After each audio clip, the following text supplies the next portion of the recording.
বন্ধু জগৎপতি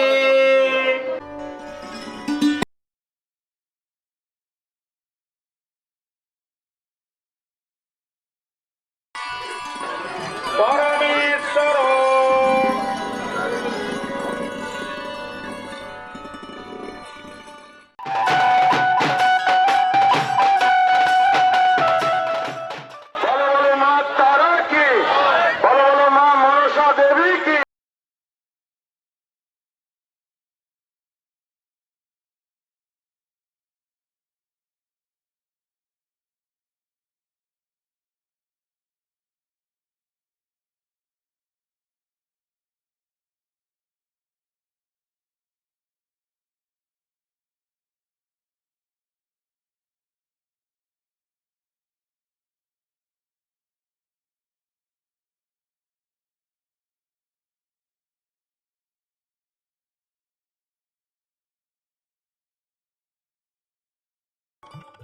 নমস্কার।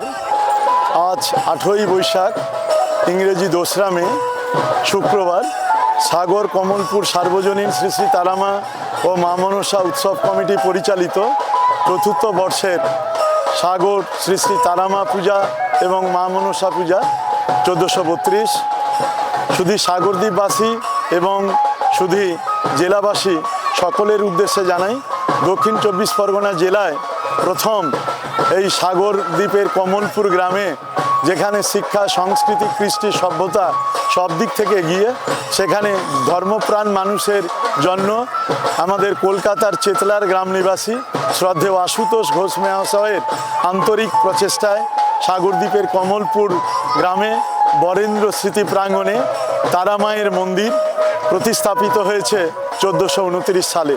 চতুর্থ বছরে এই প্রথম সকাল 8টায় আজ সুন্দরবন বিষয়ক দপ্তরের মাননীয় পূর্ণমন্ত্রী শ্রদ্ধেয় বঙ্কিমচন্দ্র হাজরা মহোদয় তিনি মঙ্গলদ্বীপ জ্বালিয়ে আজকের সকাল 9টায় মায়ের আনুষ্ঠানিক শুভ সূচনা করেছেন এবং মাকে নতুন বস্ত্র তিনি পরিয়েছেন এবং মায়ের প্রতি বিশেষ শ্রদ্ধাঞ্জলি তিনি নিবেদন করেছেন। এবং তারপরে অন্যান্য যারা অতিথিবৃন্দ ছিলেন তারা মঞ্চ থেকে আমাদের তারা মায়ের এবং মনসা মায়ের তার যে মাহাত্ম্য সে বিষয়ে তারা বলেছেন। এবং জানিয়ে রাখি, এই মুহূর্তে মায়ের চরণ ধোয়ানো অনুষ্ঠান চলছে এবং একদিকে অঞ্জলি প্রদান চলছে এবং একদিকে অন্নকূটের প্রসাদ বিতরণ সেটা চলছে। এই মুহূর্তে কয়েক হাজার ভক্তমণ্ডলী তারা অন্নকূটের প্রসাদ গ্রহণ করছে। তাই সকলকে আমন্ত্রণ জানাই সাগর সার্বজনীন কমলপুর তারামা ও মা মনসা উৎসব কমিটির পক্ষ থেকে। ধন্যবাদ ও নমস্কার। বিচ্ছিন্ন এই সাগরদ্বীপের কমলপুর গ্রামে তারামার যে মন্দিরের সুচারু পুজোর আয়োজন চলছে, সেখানে ভক্তমণ্ডলীর ঢল নেমেছে। প্রচুর মানুষজন এই পুজোতে সামিল হয়েছেন। তাদের যে সুচিন্তিত চিন্তাভাবনা এবং তাদের যে এই সহযোগিতা এই আয়োজনকে আরও সুন্দর এবং সাবলীল করে তুলেছে। প্রাণবন্ত এই আয়োজন আমাদেরকে আপ্লুত করেছে। আমরা চাই তারা মা আমাদের উপর আশীর্বাদ করুক, যাতে আমরা সবাই যারা যুক্ত হয়েছেন, যারা যুক্ত হননি, সবাই যারা প্রসাদ গ্রহণ করছেন তারা সুস্থ থাকুন এবং ভালো থাকুন।